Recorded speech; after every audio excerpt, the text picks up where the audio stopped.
que eu lembrei agora, que senão o povo ia ficar sem aula, o povo do YouTube, da plataforma. Então, quem não estava na aula aqui do Zoom, perdeu o breve resgate histórico da nossa disciplina. Mas hoje a gente vai enfrentar a resilição, que na verdade é um exercício de um direito potestativo, mas o que diabos é esse direito potestativo? Vamos entender isso. Na verdade, a resilição, ela pode ser concreta dentro de duas hipóteses, tá? A primeira delas é o que a gente chama de resilição bilateral. O que é a resilição bilateral? E a gente vai enfrentar a resilição bilateral primeiro, tá? A resilição bilateral, talvez vocês nunca tenham ouvido falar. Mas e distrato? Vocês já ouviram falar de distrato? Provavelmente eu imagino que sim, tá? Isso é uma previsão dentro do artigo 472 do nosso Código Civil, que vai tratar ali de uma possibilidade da vontade de ser efetivada, desse distrato ser efetivado, mediante a celebração de um novo negócio em que, obrigatoriamente, ambas as partes querem, de comum acordo, ou seja, ambas as partes precisam manifestar o acordo nesse sentido, de pôr fim a esse contrato anterior, ou seja, desse contrato firmado de forma anterior. Tá? E essa figura desse distrato vai se submeter, na verdade, à mesma forma, à mesma formalidade exigida para o contrato que foi firmado anteriormente, né? Ou da figura contratual, dentro dessa previsão do artigo 472 do nosso Código Civil. Tá? Então, o que eu estou querendo dizer aqui? Imaginemos, fez um contrato de escritura pública de compra e venda, algo muito comum no nosso tempo agora, muita gente fazendo contrato de compra e venda de bens imóveis. Se for uma escritura pública, ou seja, você for lá no cartório, lá no tabelionato, fazer essa escritura, o distrato dessa escritura deve sim obedecer à mesma formalidade, tá? Ou seja, você precisará ir nesse mesmo cartório, ou enfim, em outros cartórios, mas se recomenda ir no mesmo cartório, realizar esse distrato. Você tem que obedecer à mesma formalidade. Então, imagina, fiz a escritura pública de compra e venda, mas fiz o distrato particular. Eu assinei aqui junto com o Giovanni. O que acontece? Esse distrato, na verdade, ele será totalmente nulo, tá? Por quê? Porque quando a gente estiver diante de desrespeito, vocês já estudaram isso, mas de desrespeito à forma e à solenidade, que são elementos essenciais dentro desses contratos, dentro de todas as questões de manifestações de vontade, por isso que eu falei que vocês já estudaram, porque isso é parte geral do direito civil, nós temos uma nulidade absoluta, tá? E, obviamente, a gente precisa ressaltar que a quitação não se submete a essa exigência, tá? Então, a quitação de algo é válida de qualquer que seja a sua forma. Então, a validade da quitação não confunda com a validade do distrato. O distrato ele tem que observar a mesma formalidade, a mesma forma do contrato, que é o primeiro contrato, o contrato anterior a esse distrato, dessa resilição bilateral, tá? Por outra via, se as partes ali elegeram que a escritura pública é essencial para o ato, nos termos do nosso artigo 1009 do Código Civil, a regra do artigo 472 não vai se aplicar. Tá? Então, se o instrumento for particular, mas dentro desse instrumento particular, as partes elegerem que a escritura pública é essencial para esse ato de distrato, em decorrência do princípio da liberdade das formas, nós não iremos permitir ali a faculdade do distrato dentro da modalidade particular, tá? Somente, portanto, mediante a escritura pública, se existir a manifestação de vontade dentro desse contrato, que é o contrato particular, para que, caso ocorra distrato, esse distrato, essa resilição bilateral, tem que ser feita lá mediante uma escritura pública, tá? Então, nós temos um ponto interessante sobre essa questão, que, na verdade, nós temos que o próprio ministro Marcos Buzzi, do Superior Tribunal de Justiça, ele vai entender para nós que, por exemplo, a resilição bilateral, esse distrato, seja esse distrato tácito ou esse distrato presumido, tá? A gente tem essas duas possibilidades, somente dentro dessa leitura desse dispositivo do 472 do Código Civil, é que as partes, para alterar esse contrato, que foi um contrato anteriormente estabelecido, elas precisam sim ter firmado um outro compromisso, um novo contrato, mas nós temos ali a ideia de que se dispensa ou não a figura do inadimplemento, tá? Aqui, na verdade, dentro dessa situação que o Marcos Bussi enfrentou, ele vai trabalhar a ideia de que é cogente, né, a observação quanto às eventuais penalidades decorrentes do inadimplemento. Então, se uma pessoa realiza um distrato com outra pessoa, beleza, ela pode realizar esse distrato. Mas se houver inadimplemento, essa pessoa pode sim reclamar esse inadimplemento, tá? Por que eu digo isso? O que vai definir a forma desse distrato é o que estiver estabelecido pela lei ou pelo contrato, tá? Então, se a lei estabelece ali que esse contrato pode ser feito por instrumento particular e as partes não manifestam nada sobre isso, ela pode fazer o instrumento particular e pode sim fazer o distrato por instrumento particular, ou seja, um contrato simples, tá? Mas, se a lei é categórica ao afirmar que necessariamente o contrato tem que ser feito mediante escritura pública, dentro de alguns casos, a gente vai enfrentar esses casos dentro dos contratos em espécie, mas se as partes, dentro desse instrumento particular, falam que obrigatoriamente esse distrato tem que ocorrer por escritura pública, ou seja, ou a lei ou a vontade das partes, vai determinar ali como que será feito a forma exigida para esse distrato, tá? Então, na verdade, nós temos que caso exista algum distrato que tenha sido celebrado de forma tácita, tá? Ou seja, através de comunicação, ou via e-mail, telegrama, WhatsApp, etc., e existindo uma prova irrefutável sobre esse distrato tácito, tá? Ou seja, você mandou um WhatsApp para alguém, você consegue fazer uma ata notarial sobre isso, etc., de que essas partes, ou seja, dessas partes que estão dentro desse negócio, que colocam um fim dentro desse contrato, dessa situação que foi celebrado ou não, nós temos que observar a vontade dessas partes. Tá? Então, se houver uma troca de e-mails, realizando esse distrato, essa vontade de se resolver esse contrato, seja e-mail, seja WhatsApp, Telegram, etc., nós temos ali a possibilidade de sim realizar esse distrato, mas nós temos que verificar as formalidades, tá? Então, se foi feita uma escritura pública de compra e venda por instrumento particular e a pessoa fala no WhatsApp em que você está querendo fazer o distrato e você concorda, infelizmente existe uma nulidade absoluta quanto a este ato, tá? Então, se você fez uma escritura pública, obrigatoriamente, para o distrato tem que se fazer uma forma e uma solenidade correspondente com o primeiro contrato, no caso, aqui uma outra escritura pública. Beleza? Então, nós temos a resilição bilateral. Mas nós também temos o que a gente chama de resilição unilateral. O que é a resilição unilateral? Se a resilição bilateral estava envolvida ali com a autonomia das vontades das duas partes, aqui a unilateral é meio que autoexplicativa, né? Na verdade, na resilição unilateral, vai existir, diante dos contratos, que admitem a possibilidade de se resolver, de dissolver esse contrato, pela simples e única manifestação, declaração de vontade de uma das partes, tá? E dentro dessa hipótese, a gente vai estar diante, portanto, da resilição unilateral. E a resilição unilateral, ela é permitida desde que a lei, de forma explícita ou implícita, admita essa forma de extinção através de uma única pessoa, tá? Nessa resilição unilateral, existe o exercício de um direito potestativo, ou seja, o direito potestativo nada mais é do que aquele que vai se contrapor a um estado de sujeição, tá? Ou seja, você está diante de um estado de sujeição, mas você quer se contrapor a esse estado, e o direito potestativo aparece.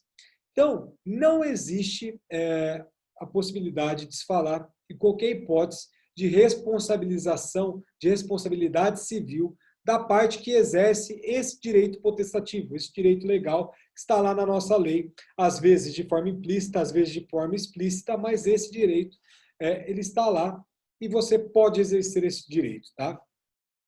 Beleza?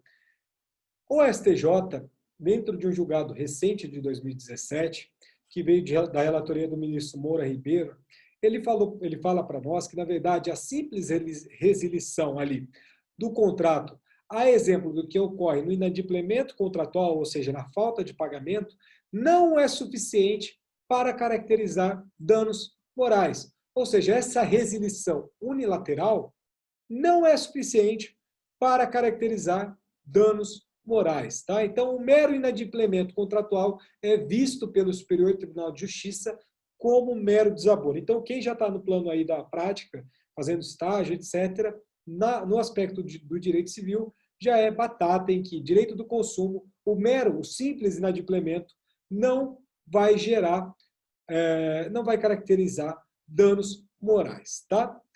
Mas, de toda sorte, na nossa resilição unilateral, né, nós não podemos, em hipótese alguma, permitir o abuso do direito. Tá? Então, por mais que não se permita ali a questão da responsabilização civil no aspecto lato, aqui a gente não pode permitir o abuso do direito, que é responsabilidade civil, só que é uma responsabilidade civil específica do artigo 187 do Código Civil. Tá?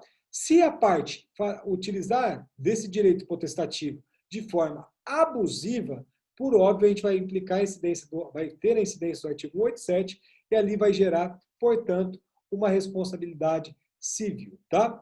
Só para eu passar para vocês, tem um outro julgado muito recente de 2019, de fevereiro de 2019, que a ministra Nancy Andrighi, sempre ela, trabalhou essa ideia. Deixa eu só pegar aqui para vocês, que é um arresto. Tá? Só um minuto. O que ele fala? Ó, melhor, ela fala, né? A resilição unilateral e injustificada do contrato, conquanto aparentemente ilícita, pode, a depender das circunstâncias concretas, constituir um ato antijurídico quando, ao fazê-lo, a parte violar o dever de agir segundo os padrões de lealdade e confiança previamente estabelecidos, assim frustrando inesperadamente aquela justa expectativa criada na outra parte. Ou seja, boa fé, galera, boa fé.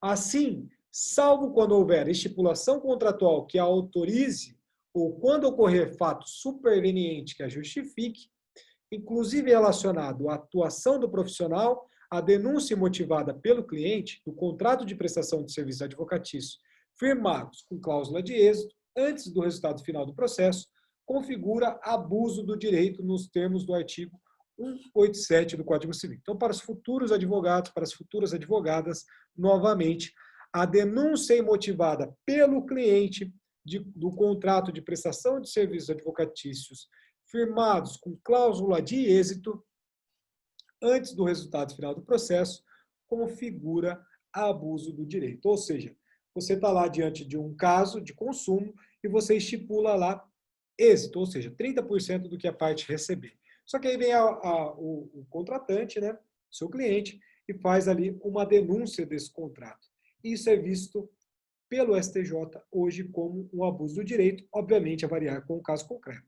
Se houver negligência, etc., do causídico, por óbvio, a gente vai resolver essa ideia, tá? Giovanni, os temas eu vou passar para vocês amanhã, tá? Primeiro mandem os grupos que eu vou passar os temas para vocês amanhã, tá? Fique tranquilo. Beleza. Beleza?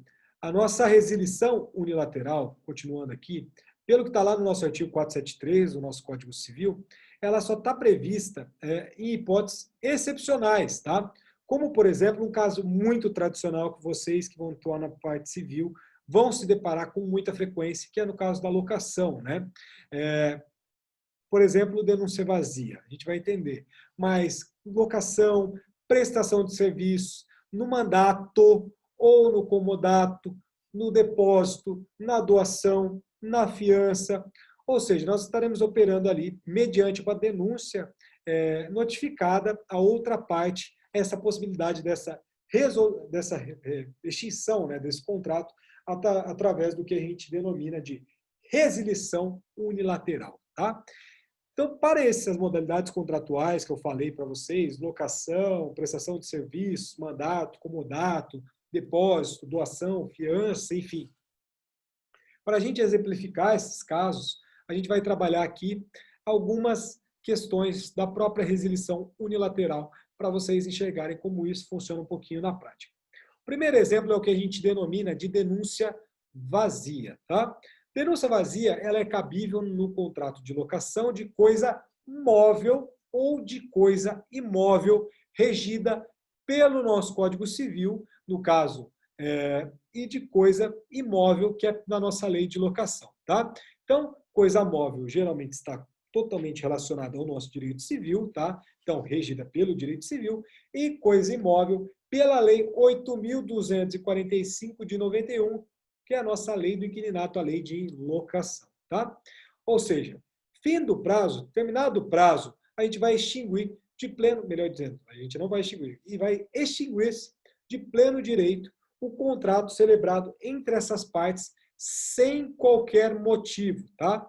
Então, terminado esse prazo, vai acabar este contrato. Tá? Então, é possível a gente utilizar também o termo denúncia, igualmente, para o contrato de prestação de serviço, na regra do artigo 599 do nosso Código Civil. Tá? Então, denúncia vazia é quando existe ali o término do prazo desse contrato. Tá? É uma coisa mais extremamente comum. Vocês vão verificar ali, vão se deparar na prática. Talvez a gente até trabalhe um pouco isso aqui na nossa disciplina, que é a legislação especial, mas provavelmente a gente vai trabalhar a lei de locação, inadimplemento, basicamente, né? Falta de pagamento, e a denúncia vazia, ou seja, quando esse contrato está para vencer, você faz aquela notificação, tem prazo, etc.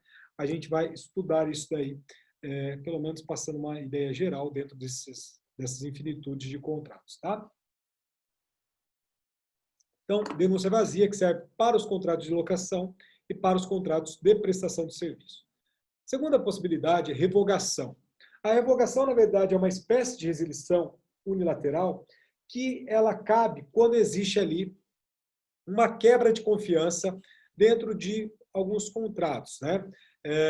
Ou seja, em que dentro desses contratos existe uma quebra de confiança, e essa quebra de confiança é um fator extremamente preponderante para você verificar, por exemplo, se uma pessoa no caso, por exemplo, mandato. Imagina, você está otorgando um mandato a uma pessoa. Você precisa confiar nessa pessoa. Se existe uma quebra de confiança dentro do mandato, por óbvio que a gente vai resolver, vai extinguir esse mandato. Comodato, mesma situação. Do depositante, no caso do contrato de depósito, mesma situação. Do doador, no caso de doação modal, ou com encargo por ingratidão. A gente vai estudar a questão da doação com mais profundidade. Só que nessa ideia de revogação, vai se revogar essa ideia, essa possibilidade que você transmitiu. Na verdade, nessa possibilidade que você ali ajustou. Tá? Então, a revogação é muito interessante no plano da prática. Tá? Terceira possibilidade de resilição unilateral é a nossa renúncia, que na verdade é uma outra forma da resilição unilateral que é cabível nos nossos contratos baseados na confiança das partes. Tá? Ou seja, quando existir também a questão da quebra dessa confiança. Tá?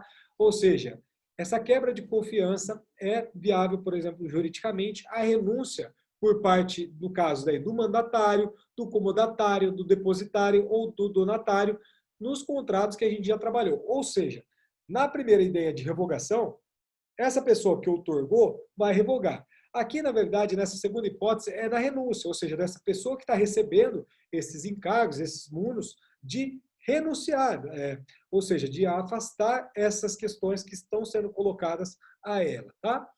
E a outra possibilidade é a exoneração por ato unilateral, ou seja, é uma novidade que apareceu para nós no nosso Código Civil de 2002, que é a nossa exoneração unilateral, que ela é cabível por parte ali do fiador, no caso de fiança por prazo indeterminado, tá? Não confundam com prazo determinado. Lá no nosso Código Civil, no nosso artigo 835, estará lá um prazo. Qual que é esse prazo? Uma eficácia plena depois de 60 dias da notificação do credor, que é efetivada pelo fiador. Esse dispositivo do 835 do Código Civil traz para nós o que a gente chama de exoneração unilateral, tá?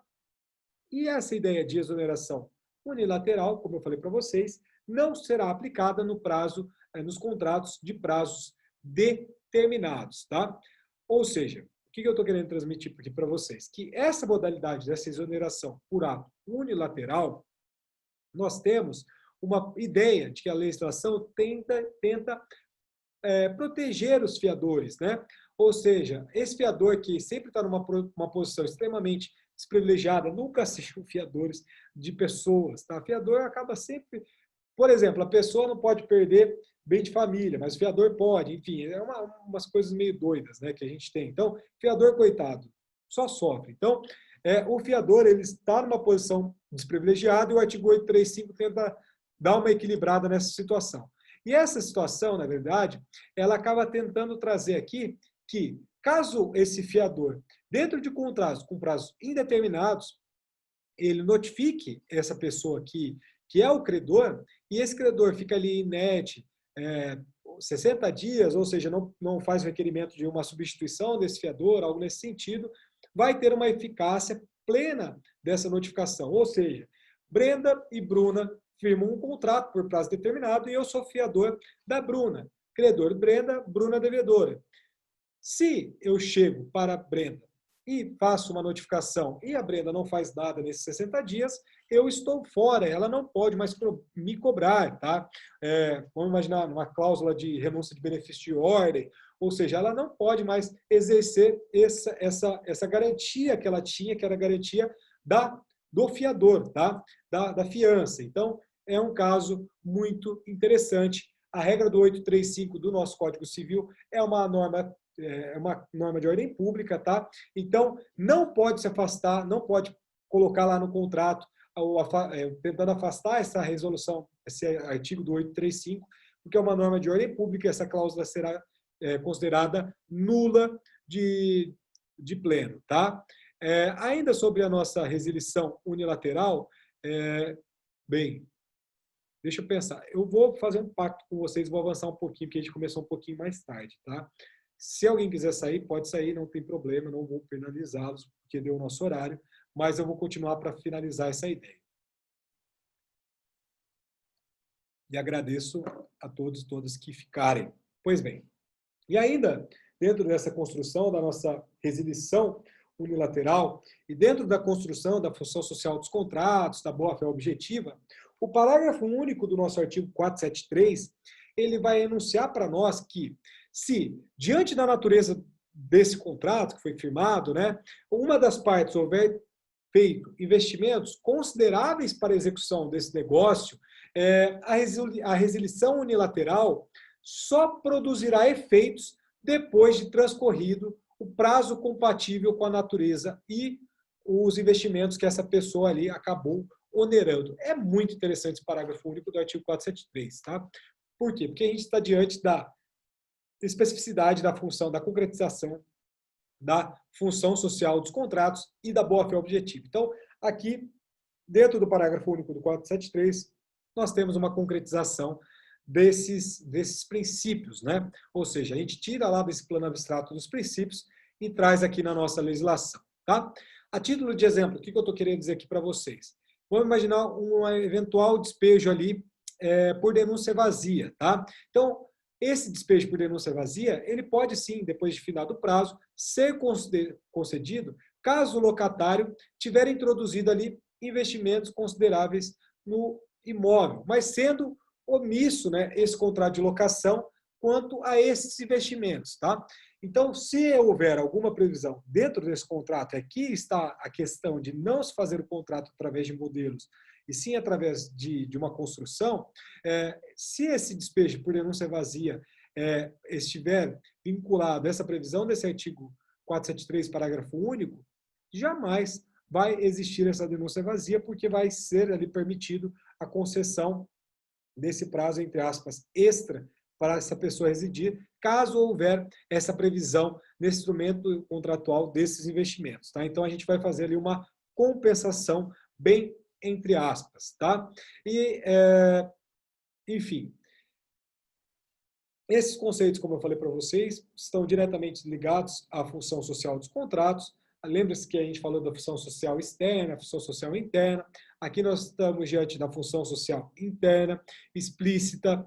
Nós temos alguns julgados que trabalham sobre isso. Só a título de exemplo, para a gente findar, né, esse estudo da nossa resilição, por exemplo, o Tribunal de Justiça de São Paulo já aplicou esse dispositivo relacionando a esse princípio ao contrato de prestação de serviços. A gente tem Tribunal de Justiça do Distrito Federal, quando fala, impõe-se a aplicação da referida regra diante da frustração da legítima expectativa da autora, em face da resilição unilateral do contrato de transporte que a ré pretendeu operar sem que tivesse decorrido prazo razoável para o retorno dos vultuosos investimentos empreendidos pela requerente, a fim de proporcionar a correta execução do que restou pactuado. Então, aqui nós temos alguns julgados, tá? Nossa boa-fé objetiva, nossa função social sendo aplicada no plano prático, tá? Então, a simples existência ali de uma cláusula contratual que acaba prevendo, permitindo a nossa resilição contratual a qualquer tempo, mas sendo exclusiva ali, um aviso prévio, datado, por exemplo, de um prazo, 5 dias, 10 dias, 30 dias, enfim, 2 meses, 3 meses, não pode ser o único argumento ali se é possível ou não se fazer a extinção desse contrato. Tá? A gente vai analisar o caso concreto, porque essa norma específica do artigo 485 do nosso Código Civil, como eu falei para vocês, é uma norma de ordem pública, melhor dizendo, 835 do Código Civil, é uma norma de ordem pública, todas essas normas são normas de ordem pública, e essa resilição imotivada desse contrato, mediante uma denúncia, sem uma ideia de uma notificação prévia, ou até mesmo com uma ideia de notificação prévia, mas com abuso, pode sim gerar ali um abuso do direito, e gerando um abuso do direito, é sim necessária o cálculo, a recomposição de perdas e danos. Tá? Então, se essa pessoa fez investimentos vultuosos dentro desse contrato de locação e existia essa previsão dessa questão, dessa impossibilidade da resilição unilateral, se essa pessoa faz o despejo, por óbvio, vai passar pelo crivo do Poder Judiciário, mas, enfim, vamos imaginar que exista uma liminar, mas lá no final fique comprovado o abuso do direito dessa pessoa, vai existir perdas e danos para essa pessoa que abusou do direito da resilição unilateral. Pois bem, essa é a nossa aula de hoje.